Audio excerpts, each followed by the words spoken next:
cultural, né, da pessoa, tu tem os teus investimentos aqui, mas quando fala em previdência, ainda você pensa que o banco é o lugar mais seguro, né, e a previdência não.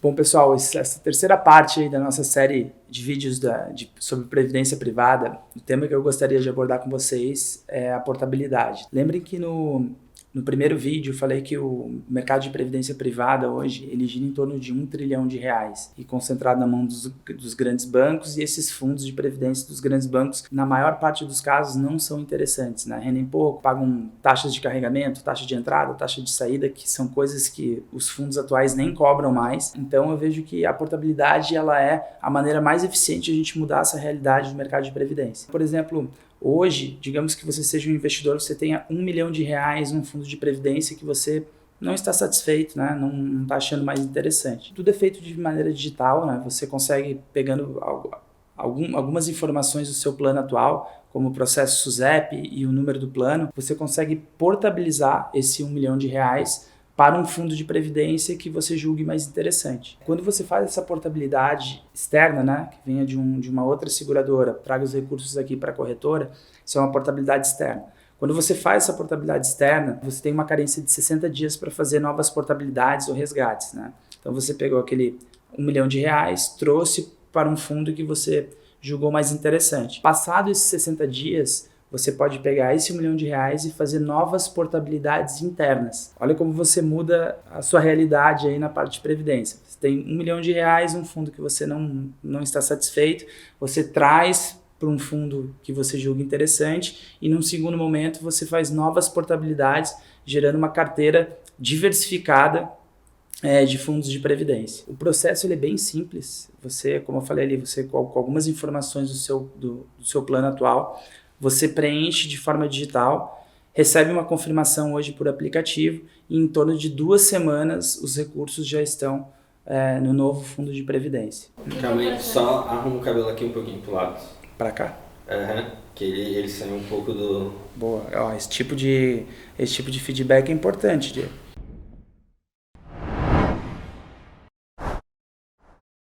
Tu tinha falado do processo SUSEP. O que é o processo SUSEP? Na verdade, o processo SUSEP e o número do plano, eles são números que tu vai encontrar no teu extrato de previdência. Tem um número, né? Cada plano vai ter um número, um processo SUSEP. A gente precisa dessas informações para preencher as informações na plataforma aqui, porque ele tem que saber de onde ele vai puxar esses recursos, né? Então, beleza, você quer esse novo fundo aqui. Da onde vem os recursos? Eu posso começar ele do zero, mas eu posso trazer os recursos de um outro fundo de previdência. Então, eu preciso saber de onde eu vou puxar, né?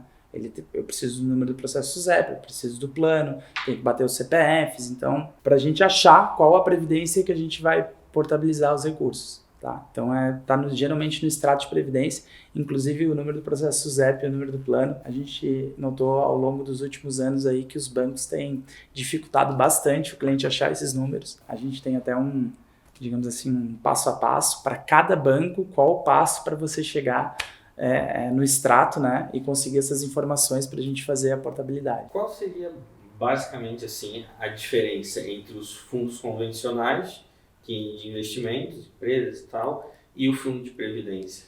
Antes era maior, tá? Hoje a gente tem as boas gestoras, bons gestores, fazendo o fundo que já era negociado no mercado convencional na versão fundo de previdência. Basicamente, o fundo de previdência ele tem algumas limitações. Eles entendem que o fundo de previdência ele não pode se arriscar tanto quanto o fundo convencional. Então ele tem às vezes algumas limitações pode investir no máximo X% fora do Brasil, no máximo X% em ações. Então tem lá várias limitações, né? Limites de concentração de recursos, tanto em classes de ativos, quanto em emissores, né? Ele não pode estar muito concentrado num emissor. Então tem algumas limitações do fundo de previdência que é para mitigar o risco, mas basicamente a gente tem fundos, pega um fundo da Verde, o fundo convencional e o fundo de previdência, eles andam muito próximos um do outro. Tirando essas limitações, eu diria que hoje não tem tanta diferença de você investir no fundo de previdência e no fundo convencional, se tratando da mesma gestora e do mesmo fundo. E daí o fundo de previdência tem aqueles outros benefícios que eu falei, né? Tem questão de sucessão patrimonial, tem a questão de, no caso do PGBL ali, de otimização tributária, né? Não paga come-cotas. Então, assim, se você tem condição de deixar, se você está realmente com o objetivo de deixar para o longo prazo isso, vale mais a pena, inclusive, o fundo de previdência do que o fundo convencional. Por um lado tem algumas limitações, mas por outros tem benefícios que, para o longo prazo, com certeza são mais interessantes para o investidor. Você falou bastante sobre a portabilidade. Os seus clientes, em grande maioria, eles costumam fazer portabilidade ou não? Super comum. Portabilidade é uma coisa que ano após ano a gente vê o número de portabilidades aumentando. Mas uma coisa que me chamou a atenção lá em 2015 era que era menor o mercado, acho que era coisa de 800 bilhões de reais. E naquela época já era concentrado, né? Já se falava em 85%, 90% dos fundos de previdência concentrados nos grandes bancos. E agora, recentemente, quando eu fui rever esses números, realmente o mercado ele estava maior, né? Se aproximando de 1 trilhão, acho que em 2020, mas continuava super concentrado na mão dos grandes bancos. Então, assim, embora a gente tenha trabalhado muito essa questão de portabilidade, levando essas informações que eu falei ao longo desses vídeos, ainda assim a gente vê que continua concentrado. Ano após ano tem aumentado o número de portabilidades que a gente faz, mas pelo visto ainda não foi bastante, porque continua super concentrado esse mercado. Quais são os outros fundos além dos grandes bancos que vem à tua cabeça? Não, a questão não é dentro dos grandes bancos, eles têm vários fundos também. Então, assim, não há um fundo específico. No geral, a informação que a gente tem, isso aí foi estudos da própria corretora, é que o mercado se aproximava de 1 trilhão de reais, 90% concentrado nesses bancos, e boa parte desses fundos aí não rendiam nem 100% do CDI. Então, fora isso, a gente vê ainda em alguns fundos de previdência a cobrança de taxas de carregamento, taxas de entrada, taxas de saída. Tudo quanto é taxa que você está pagando na sua previdência está saindo do seu bolso, né? Não é um fundo específico, tá? Eu estou falando no geral, dentro dos grandes bancos, no geral, os fundos oferecidos por esses bancos não são nada interessantes para os investidores. Talvez isso seja um pouco por causa cultural mesmo do brasileiro, de tipo, na hora de pensar em previdência, eu não penso em investimento. Eu penso em banco que já trabalha com meus ganhos, que eu já tenho ganho, que eu já tenho a minha empresa e tal. É um pouco cultural isso, tu acredita? Eu acredito que sim, eu já tive alguns feedbacks, tá? O cliente tem todos os recursos dele aqui na corretora, a gente assessorando eles. Quando a gente vai falar de previdência, fala, não, a previdência eu prefiro deixar no Banco do Brasil, porque o Banco do Brasil, né, se acontece qualquer coisa, é a previdência que eu estou falando.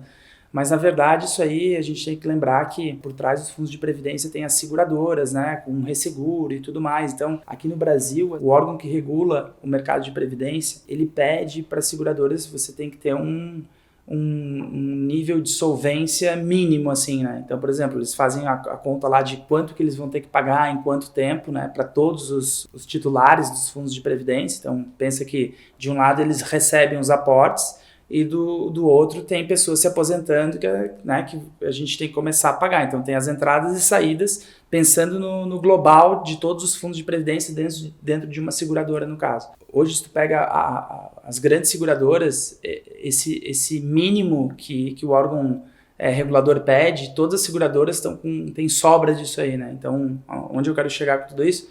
Nosso mercado de previdência é super solvente, né? Eles estão numa situação muito confortável no nível de reservas que eles precisam para pagar as pessoas que estão se aposentando, né? Mas é engraçado, eu acho que sim, é cultural, né? Da pessoa, tu tem os teus investimentos aqui, mas quando fala em previdência, ainda você pensa que o banco é o lugar mais seguro, né? E a previdência não, a previdência eu vou deixar lá porque, beleza, se eu perder dinheiro aqui com meus investimentos, ok, mas a previdência é aposentadoria, esses recursos eu não posso perder de jeito nenhum. E aí acaba associando ainda a segurança do grande banco com a segurança da previdência. Mas também é uma realidade que tem mudado, né? O pessoal tem entendido melhor que é besteira, tu não precisa pensar desse jeito, a situação das seguradoras é muito solvente, com sobra de recursos que eles precisam, que o órgão regulador pede.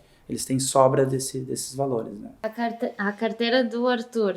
Como é que é a carteira do Arthur sobre previdência? A gente tem aqui 4, aí mais falando dentro da Manchester, né? A gente tem 4 perfis, que seria o conservador, o moderado 1, moderado 2 e o agressivo. E aí, se a gente pegar da carteira conservadora para agressiva, a gente tem a agressiva mais renda variável, menos renda fixa, na conservadora mais renda fixa, menos renda variável. Eu acho que a minha extrapolaria até o perfil agressivo. Hoje eu invisto basicamente em ações, fundos imobiliários, gosto muito do mercado de opções, já há muitos anos que eu opero no mercado de opções, que é mercado de derivativos, que seria talvez mais ainda, né, do que ações, mas mesmo assim eu tenho um fundo de previdência, tá? Eu na verdade tinha 2 fundos de previdência, um de renda fixa e um multimercado. Eu fiz a portabilidade de uma outra seguradora que eu tinha para cá e os 2 fundos eu fiz a portabilidade para esse mesmo fundo. Isso é legal da previdência também, tá? Tu pode pegar, eu estou fazendo um fundo novo aqui.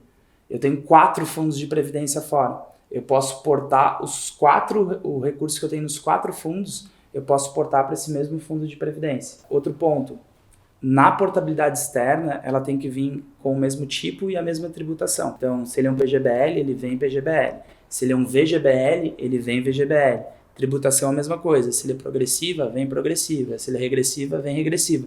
Só muda o terceiro ponto da configuração da previdência, que é o fundo.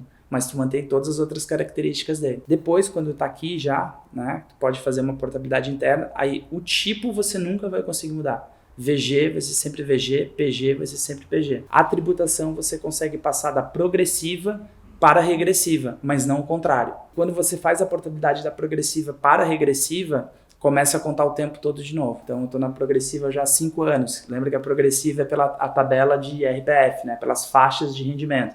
Você vai trazer para uma regressiva que passa a contar, que é os 35, que podem chegar a 10, a cada 2 anos, reduzindo essa alíquota. Quando você faz uma portabilidade, quando você quer alterar da progressiva para a regressiva, é possível, mas daí o tempo passa a contar desde o início, né? Você entra lá na faixa de 35 e aí vai reduzindo. Mesmo que você já tenha esse plano de previdência já há muitos anos, se você optar por transferir da progressiva para a regressiva, passa a contar desde o início. Se você gostou desse conteúdo, eu peço para você se inscrever no canal, ativa o sininho para vocês estarem recebendo em primeira mão toda vez que a gente lançar um conteúdo novo por aqui, tá bom? Até a próxima!